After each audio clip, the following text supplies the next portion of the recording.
FIRA, 70 años fortaleciendo al campo mexicano.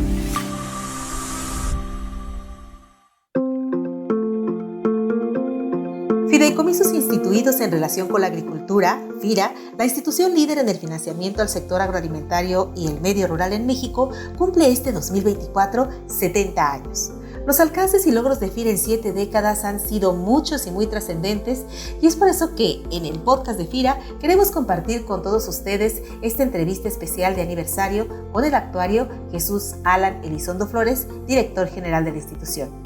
La entrevista se divide en 2 episodios y en esta primera parte el director general de FIRA nos platica sobre los desafíos y logros que a lo largo de su historia ha tenido la institución, el porqué de su origen y su papel como entidad de fomento en el sector agroalimentario.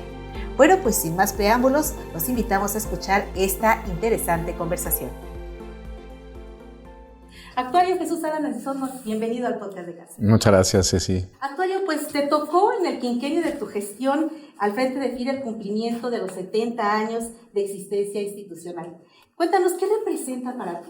¿Qué crees o cuál crees que ha sido el acierto de FIRA, la fórmula para permanecer y mantenerse vigente en la misión para la que fue creada desde hace 7 décadas? Pues muchas gracias, Ceci. De hecho, es muy buena tu pregunta. El FIRA es una institución, yo creo que conviene recordar sus inicios para poder dar respuesta a tu pregunta. La institución se crea en 1954. En aquel entonces se enfrentaba a un entorno muy distinto al que se vive actualmente. De hecho, las condiciones de nuestro sector agro eran por mucho más relevantes y sobre todo en materia de empleo, era uno de los mayores atractores de empleo del país. Hoy en día yo te podría decir que el sector agro emplea a un 12-13% de la población, en aquel entonces era un 65%. Ya te imaginarás la gran relevancia de tener un brazo impulsor del campo. Por esto no quisiera decir que FIRA era la única institución. De hecho, en aquel entonces había todavía 2 instituciones de primer piso, pero ya tenían pues un perfilamiento negativo en el sentido de que habían tenido pérdidas y hacía falta darle un reimpulso al campo mexicano. En aquel entonces, en 1954, también se vivía una situación de crisis en el país. Fue precisamente en 1954, el año de creación de FIRA, cuando se devaluó la moneda para llegar a 12.50, cuando venía de 8.5 pesos. Cuando sucede eso, resulta para las economías que enfrentan una devaluación, pues una gran problemática porque la importación de los productos se encarece, y eso en el caso de México en aquel contexto era muy grave. ¿Por qué? Porque México era un país muy dependiente en importaciones de granos. Entonces, realmente con una idea de darle suficiencia alimentaria al país, es que se crea el FIRA como un brazo articulador de, sobre todo los intermediarios que en aquel entonces mostraban un rezago importante. El día de hoy tú ves un sistema bancario mucho más maduro, autoridades reguladoras, seguimiento de estándares internacionales. En aquel entonces era todavía un sistema en desarrollo, por lo cual la creación de una institución como FIRA, que les diera esa solvencia, esa seguridad de operación, sobre todo ante condiciones de crisis, era muy importante para el país. Y sucede un toque único en la historia de la institución, que es que la Secretaría de Hacienda y el Banco de México forman un acuerdo en el cual se le da un capital al Banco de México para que fuera administrado para hacer estas labores, y también le da toda la responsabilidad de la gestión de los fideicomisos. Desde ese momento en que arranca la institución, inicia una gran historia de desarrollo, de respaldo al sector primario, de institucionalización de las cadenas de valor, de desarrollo de infraestructuras para la transformación de productos, de facilitar la comercialización, y una historia también paralela de inclusión financiera, que en todo momento ha sido una de las demandas apremiantes de nuestro país y en particular del sector agro. Esta historia, bueno, pues le da la pauta hoy en día para que sea una institución vigente en la cual pues se sigue apoyando al sector, aunque hoy con una inclinación mucho mayor al sector de las instituciones no bancarias, que son precisamente aquellas que tienen una penetración mucho más capilar en los lugares donde nos interesa, que es aquellos lugares más apartados de los centros urbanos que están muy bien atendidos en este país.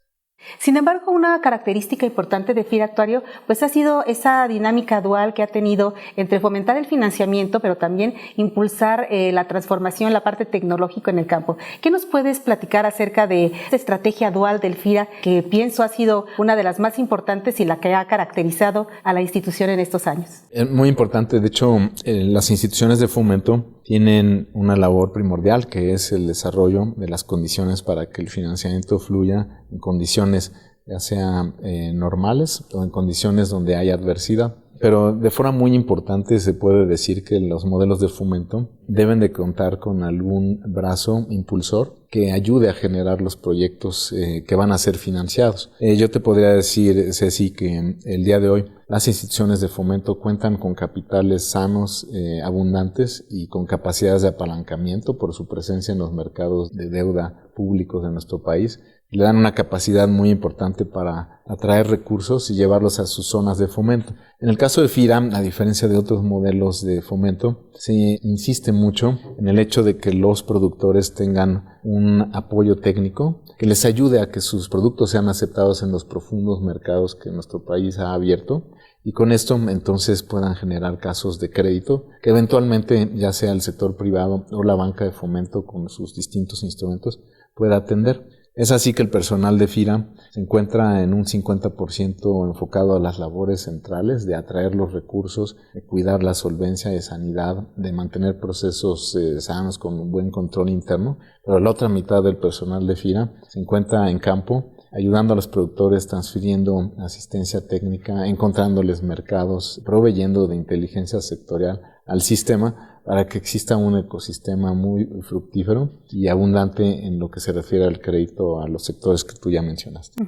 ¿Cómo piensas que ha sido esa relación a lo largo de estos 70 años con el productor? ¿De qué manera piensas que ha contribuido FIRA a fortalecer sobre todo las organizaciones gremiales, las organizaciones de productores? Bueno, en las asociaciones de productores yo creo que hay casos ejemplares que nuestro país ha dado y que a la fecha se mantienen a la vanguardia a nivel mundial, lo que se refiere a la producción de diversas cadenas, tanto por la riqueza que nuestro país ofrece para las condiciones de producción, pero también por el espíritu empresarial del empresario mexicano. Te podría poner, por ejemplo, el desarrollo de las uniones productoras de leche, que se dio en la región de La Laguna, allá en Coahuila, cerca de Torreón. El FIRA fue instrumental en poder ayudar a estas organizaciones a consolidarse, a que contaran con recursos para algo muy importante que es la industrialización, es decir, no solo la producción de la leche, para que ésta pudiera venderse. No solo en el caso de los lecheros, sino, por ejemplo, con maíz o algodón. FIRA ha colaborado con los productores para ayudar a organizarlos. Las ventajas han sido varias porque con esto ellos han conseguido muchos menores costos por la unión y sobre todo mercados mucho más profundos. Y eso ha traído el interés pues no solo de los compradores nacionales, sino también de los compradores internacionales, y le ha dado la pauta a nuestro país a ser uno de los exportadores más importantes del mundo de productos agrícolas. Efectivamente, así como ha venido estando detrás del fortalecimiento de las organizaciones de productores, FIRA ha estado también respaldando la creación, el desarrollo, la permanencia, igual de grandes marcas nacionales de productos agroalimentarios que a lo mejor las vemos, pero no sabemos qué hay detrás de cada una de ellas, ¿no? ¿Qué nos puedes comentar acerca pues, de ese gran impulso que ha dado FIRA también, aparte de la agroindustria, a las grandes empresas y marcas mexicanas? Bueno, FIRA ha encontrado en las grandes empresas mexicanas un efecto de tracción. No solo es una atracción económica para, sobre todo, la generación de divisas o una atracción para la generación de empleo. Como ya dije, es muy importante en el sector agroalimentario, pero quizás el efecto mayor de tracción, Ceci, tiene que ver con la forma en que estas empresas absorben el producto de pequeños productores o medianos productores. Este efecto de tracción resulta indispensable para muchos productores. Hemos visto pequeños o medianos productores, por ejemplo, vender leche a empresas ya consolidadas en muchas mejores condiciones con transferencia de tecnología. Hemos visto empresas exportadoras de café Esta cadena es quizás el mejor ejemplo, en la cual, por ejemplo, acopian café de la Sierra de Veracruz, de Oaxaca, de Chiapas, muy buenas condiciones para los productores en materia de asistencia técnica y sobre todo mercados que para ellos son seguros para un producto pues tan importante como es el café. Estos productores al unirse y atraerse por estas empresas ancla, han logrado encontrar mercados, encontrar el crédito, desarrollar plantas que son resistentes a plagas, lo cual les ha dado mucha sostenibilidad. Es por eso que esta pregunta que haces acerca de cómo ve el FIRA a las grandes empresas, pues en primer lugar como un efecto importante para el desarrollo económico, pero en segundo lugar, y yo diría quizás más relevante, un imán de desarrollo para los productores chicos y medianos que requieren mucho más acceder a estos mercados. Actuario, pues eres el 8º director general del FIRA, el segundo más joven en asumir este reto y el primero en liderar a la institución en el marco de hechos históricos muy trascendentes, como la pandemia mundial por COVID-19, que aceleró y trajo además el surgimiento de nuevas tecnologías 4.0 en la agricultura, la salida de Financiera Nacional de Desarrollo, la guerra de Ucrania con el gran impacto que tuvo en los precios internacionales de granos y fertilizantes. Y bueno, pues es un entorno complejo. ¿Cómo dirigir y hacia dónde dirigir a una institución con tanto y tan importante pasado como el de FIRA en un entorno de grandes y acelerados cambios? Mira, la pregunta yo creo que me da la pauta para precisamente referirme a lo que es la institución y el pasado de la institución. El FIRA es una institución que se ha forjado desde 1954 con nuestros directores, todos ellos de formación pues muy seria, de grandes carreras, de institucionalización, de mucha cercanía con el Banco de México, que le dieron poco a poco, le sembraron todos los procesos necesarios para que esta institución tuviera adecuados controles internos, adecuadas áreas de crédito que tienen metodologías que pueden discernir entre lo que es un riesgo aceptable y algo que no lo es, asistencia técnica, y todos estos elementos que se forjaron fueron los que dieron la fortaleza al FIRA para que entonces se pudieran accionar en el momento adecuado. Te pongo el ejemplo del COVID. Si tú lo recuerdas, vino en el marzo de 2020, fue la entrada, donde el primer efecto, más importante quizás para todos, fue retraerse en el hogar para evitar el contagio, y no hacer más grande la crisis sanitaria. Si también recuerdas, el FIRA era una institución que ya contaba con sistemas, no voy a decir que igual de sofisticados como hoy es el Teams, Zoom, etcétera, pero contaba con los sistemas de telecomunicación que permitían conectar a las oficinas regionales con oficina central, y el trabajo remoto no era para nada algo extraño para FIRA. El elemento número uno que le dio a FIRA la posibilidad de permanecer activo en estos años difíciles y sembrado por muchos años anteriores, donde el FIRA innovó en conectividad. Elemento número dos, tenía un acceso al mercado de valores ya consolidado que se formó desde 2012. Entonces la primera emisión de FIRA surge en 2012 y no ha parado desde 2012 en generar un nombre conocido, repite sus emisiones con la frecuencia que le da la certidumbre a los inversionistas de que viene el FIRA, de que va a salir con una emisión, de que es un papel de calidad, que tiene un balance sano, que hay un respaldo institucional de Banco de México y Hacienda, lo cual a FIRA le resultó en otro activo muy relevante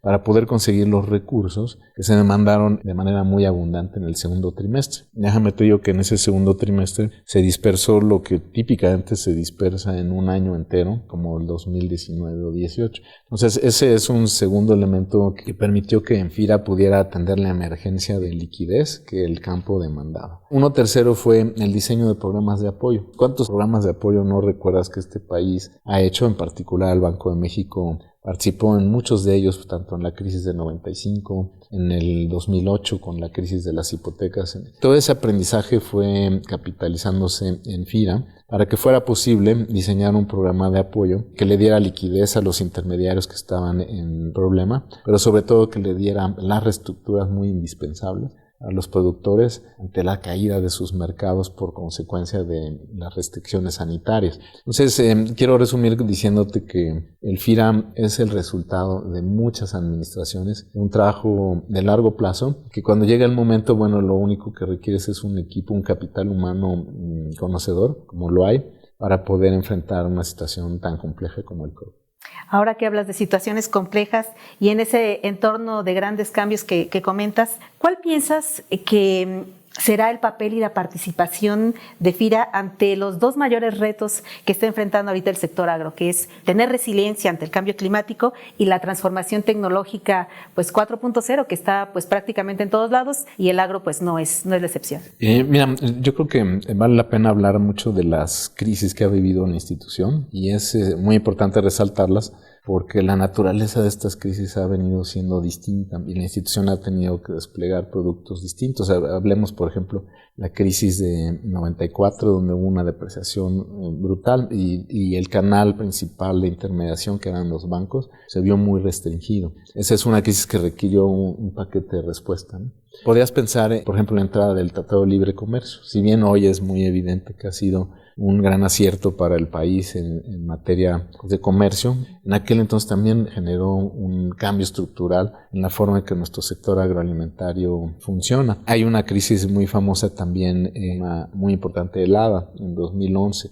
En el noroeste del país, donde hubo que responder de una forma distinta. Y todo esto me lleva a analizar las crisis que hoy se nos presentan. Entonces, hablemos de la que tú sugieres, que es la crisis del cambio climático. Si tú la analizas, lo que converge en esta situación no solo es el cambio climático, tendrías que sumar otros dos factores que yo pienso son muy importantes. El primero, el envejecimiento de la población. Hay una crisis demográfica en el campo. Otra crisis convergente que estamos observando en estos momentos es, por supuesto, la crisis de cambio de clima, donde tenemos pues una situación en la cual, como lo dicen las fuentes muy documentadas de estudio del cambio climático, como es el Panel Intergubernamental de Cambio Climático, que es una crisis generada por el hombre, que sus consecuencias son devastadoras en muchos sectores, pero particularmente el sector agro, por olas de calor, mayor variabilidad en los patrones del agua,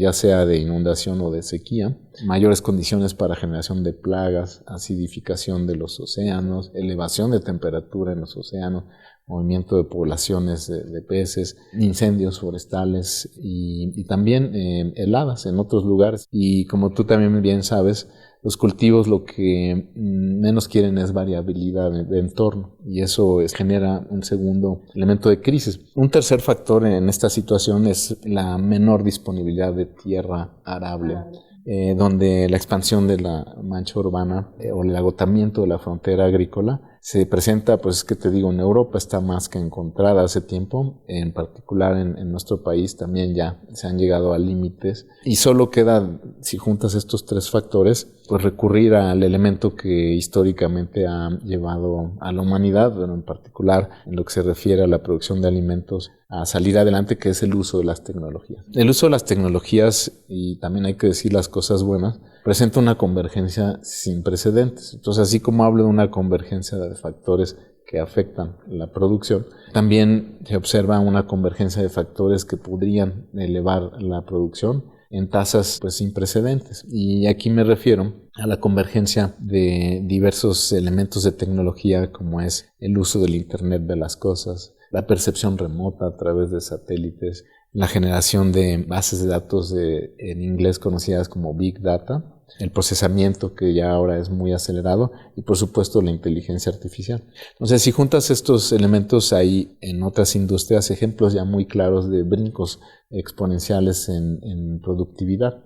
El campo no es la excepción. El campo está en una situación y circunstancia donde puede hacer uso de estas tecnologías, y como institución el FIRA está obligado a abrir brecha en el uso de estas nuevas tecnologías, y sobre todo en que sea un uso que sea lo más igualitario posible en nuestro sector. ¿Qué sucede con las nuevas tecnologías? Generalmente son las grandes empresas las que tienen el entendimiento de su beneficio y las capacidades de absorción y de uso. Cuando una nueva tecnología llega, lo que suele suceder es que puede tener varios efectos de, por ejemplo, elevación de condiciones de producción, pero también una separación adentro. Quizás me refiero a que hace más heterogéneas las capacidades de producción, donde los que las adoptan las elevan más y los que no las adoptan permanecen, y se hace una desigualdad. Entonces el llamado es muy natural para una institución como lo es FIRA, para conocerlas, a copiarlas, pero muy importante, hacerlas disponibles a todos los participantes del sector agroalimentario para que se eleve de la forma más benéfica para el país, pero sobre todo para los productores, la producción por el beneficio de las mismas. Muchas gracias por acompañarnos en este episodio. Te recordamos que esta es solo la primera parte de nuestra entrevista con el director general de FIRA, así que no dejes de escuchar la segunda parte, que está buenísima porque hablaremos sobre las nuevas tecnologías digitales en el agro. Te invitamos también a calificar con 5 estrellas este episodio en nuestra plataforma y a que nos compartas tus comentarios, temas y sugerencias de lo que quieras escuchar, y que puedes señalarnos también en los comentarios de nuestras redes sociales y en los correos carista.fira@fira.gov.mx y enlace@fira.gov.mx. Se despide de ustedes Cecilia Ariste, la producción Axel Escutia, y nos escuchamos en la siguiente emisión del podcast de FIRA. El podcast de FIRA es una producción de fideicomisos instituidos en relación con la agricultura para conocer los retos y oportunidades que tiene el amplio mundo del sector que nos da de comer, el sector agroalimentario.